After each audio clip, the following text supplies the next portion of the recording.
Desde chicos, lo primero que nos preguntamos es ¿por qué? Una pregunta que nos acompaña toda la vida. ¿Por qué? En el bar, en la calle, en el trabajo, en el subte, en el taxi. ¿Por qué? La ciudad, el país y el mundo más allá de la coyuntura. ¿Por qué? La pregunta de siempre con la profundidad que la actualidad a veces nos hace perder de vista. ¿Por qué?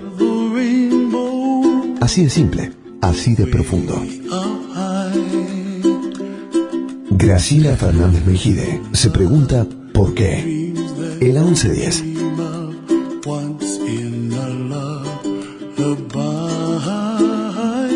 Hola, buenas tardes, ¿cómo les va? Otro domingo juntos. Esta vez nos vamos a preguntar en este programa que, como bien se dijo recién, se llama ¿Por qué? ¿Por qué se le concede tanta importancia a un golpe como fue el del año 1976, siendo que en la historia más reciente de la Argentina, desde el 30 al 76, hubo 6 golpes?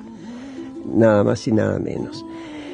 Y a mí me parece que tiene que ver con lo que ocurría antes del golpe, es decir, el contexto histórico anterior, y lo que ocurrió inmediatamente después, y después las consecuencias en la sociedad y su reacción, la reacción de esta. Pero bueno, para preguntarle todas estas cosas, hoy invitamos al secretario de Derechos Humanos a nivel nacional, que es Claudio Abruj, el licenciado en Dirección y Organización Institucional, fue director ejecutivo de la Delegación de Asociaciones Israelitas Argentinas, es decir, de la DAIA, y no hace mucho que fue secretario de Derechos Humanos de la ciudad y ya ahora lo es a nivel nación. Y la otra es alguien que ya estuvo acá una vez, Vera Carnovale. Ella es doctora en Historia de la Universidad de Buenos Aires e investigadora del CONICET. Es especialista en violencia y memoria. Es autora de un libro que ahora la va a llevar a China, pero eso nos lo va a contar después. Los combatientes, historia del PRT-ERP. Y publicó además numerosos artículos periodísticos. Hay una pregunta que quisiera hacerle antes, si vos me permitís, Pablo. Pablo nos acompaña, Pablo Marmorato, y en la dirección técnica Nicolás Reynoso.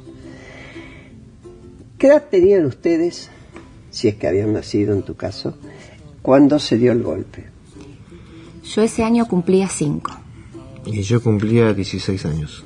Es decir, que lo que tienen son recuerdos familiares, más que nada, o recuerdos personales. No, yo tengo recuerdos personales muy fuertes. Yo lo que hablaba el otro día con mis hijos, yo en ese momento activaba en lo que era la juventud sionista, la comunidad judía. Uh-huh. Y tenía muy buena relación. Yo estaba en el comercial número 9, José Ingenieros, en Flores. Y recuerdo después de los 4 o 5 días que no hubo clases después del golpe, el primer día llegar al colegio y que nos revisaran el largo del pelo, el largo de la barba con un secante en la altura del cuello, si hacía ruido o no el secante, y nos mandaron de vuelta a casa. ¿A los que les pasaba eso? Los que teníamos el pelo, que teníamos barba. Y cómo empezó a cambiar toda la conducta de la rectora y de los docentes, y cómo empezó a cambiar toda la cultura de nuestros padres. Era un grupo, nosotros íbamos los viernes a la noche y los sábados, y se volvía a las 12 de la noche, como muy tarde, no era otra cultura. Y yo recuerdo a mi mamá en la puerta de casa con el desabillé esperando, y uno con la inmadurez, la inconsciencia de la adolescencia, no entender por qué no había teléfonos como ahora. Lo que se instaló, y lo que recuerdo muy bien, fue toda una cultura de miedo muy grande, que hasta ese momento quizás éramos inconscientes por la violencia que se vivía, pero todos teníamos una participación activa en la sociedad política, algunos más militantes en la política pública, otros más militantes en organizaciones de la comunidad, organizaciones de ciudades, pero había una ebullición de participación en la sociedad, y esto se cortó abruptamente. ¿Vos tenés algún recuerdo de la familia? ¿Te ha contado algo?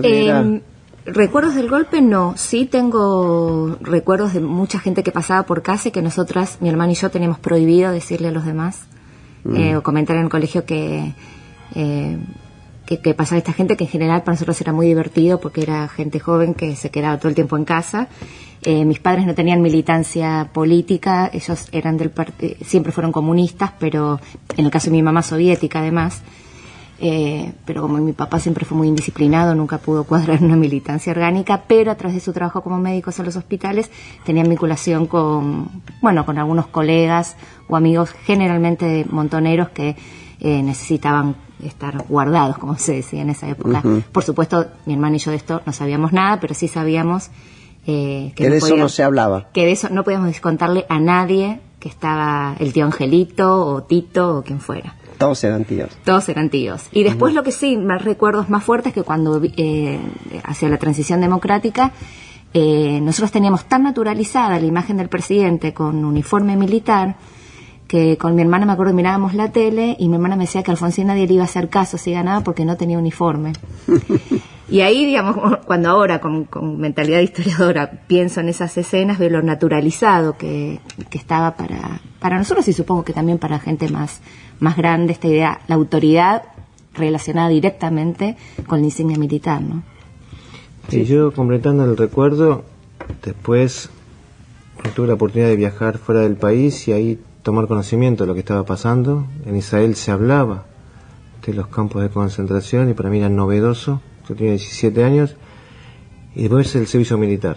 A mí me tocó hacer el servicio militar con 18 años en el 78, en la época del Mundial. Y ahí sí, yo domingo tras domingo, cuando volvíamos después del Franco, cuando nos tocaba, siempre había un soldado desertor. Siempre.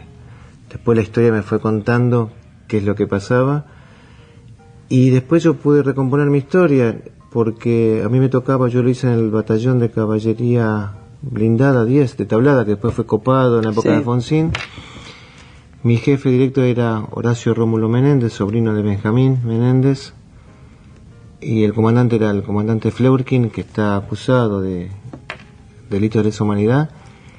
Y a mí nosotros nos tocaba una vez por semana ir a la estación Temperley a hacer razias de documentos sin tener idea qué es lo que se hacía. Una vez por semana durante el Mundial cuidar la antena de Entel, de la telefónica de Banfield, para que no haya ningún ataque subversivo, guerrillero, como le decían. Y una vez por semana nos tocaba cuidar la parte de atrás del pozo de Banfield. Después me enteré, gracias al trabajo de la CONADEP, que lo que efectivamente hacíamos nosotros era ayudar a la policía de la provincia en liberar la zona. Así que esto lo llevo adentro, ¿no? Es decir, haber sido partícipe sin saber en qué lugar nos ponían. Claro. Sí. Y con la pregunta anterior, el por qué, que nos va a llevar a lo mejor más de un bloque, ¿cómo vieron ustedes el contexto en el que se da este golpe del 76, del 24 de marzo del 76, del cual ahora se cumple 40 años? ¿Cómo ven ustedes el contexto? Sí, Vera. Bueno, en principio una crisis de legitimidad del orden político que venía de largo rato. Digo elementos sueltos como para poder pensar cómo fue posible esta suerte de quiebre civilizatorio que implicó la dictadura del 76.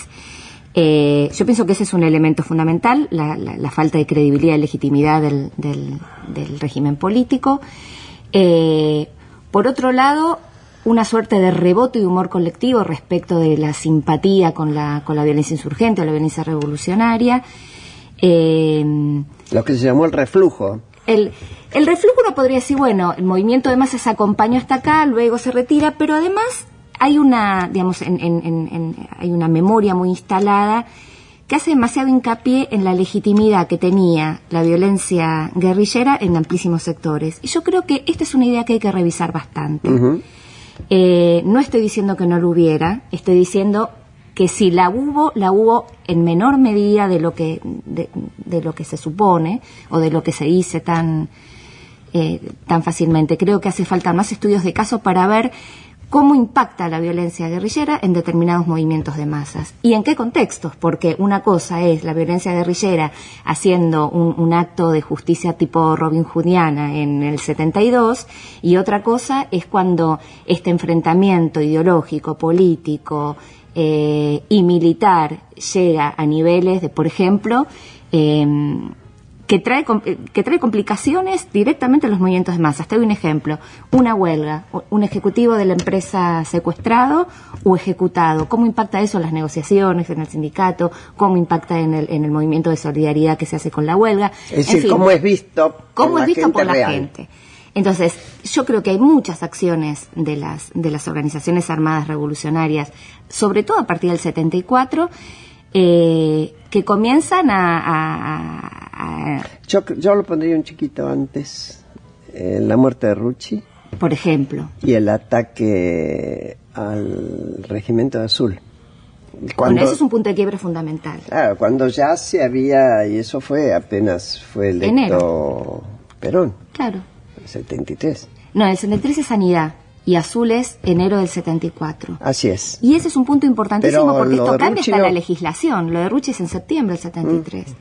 Entonces, ahí hay, digamos, esos son puntos de quiebre fundamentales, que también hay mucha gente que sinceramente no entiende, digamos, qué significan estas acciones que buscas, que pretenden, y las consecuencias políticas, lejos de favorecer la relación de fuerzas del movimiento contestatario, las encierra, ¿no? Las complica más. ¿Qué opinas de esto, Claudio? No, sí, yo comparto. Recuerdo que fue un clima de violencia generalizada en busca del poder muy fuerte, y donde una enorme porción de aquella sociedad era muy pasiva y miraba como de afuera, como si fuesen las peleas de otros. Y eso también posibilitó la violencia como se fue generando. Yo recuerdo la aparición de la AAA en escena, donde vastos sectores decían, esto viene a poner orden frente a la locura que viene de algún sector de la sociedad. Y era como que uno empezaba a naturalizar la violencia de aquellos años. Y eso permitió, y yo recuerdo muy bien en casa y en muchos sectores, decir, bueno, ahora con el golpe, ahora viene el orden. Como que era una sociedad, por lo que vos preguntabas al principio, donde la cultura de los golpes de Estado habían instalado en el colectivo social la noción de orden y de disciplina, y que eso venía del lado de los militares que representaban el bien y que el otro era el mal. Entonces, y que no había un análisis profundo de lo que estaba pasando. Ahora, en el bloque siguiente, si les parece, vamos a hablar un chiquito de lo que significa aguantar los conflictos de la democracia. Admitir que hay conflictos en la democracia y cómo se resuelven y a qué se pedía ayuda. Ya seguimos.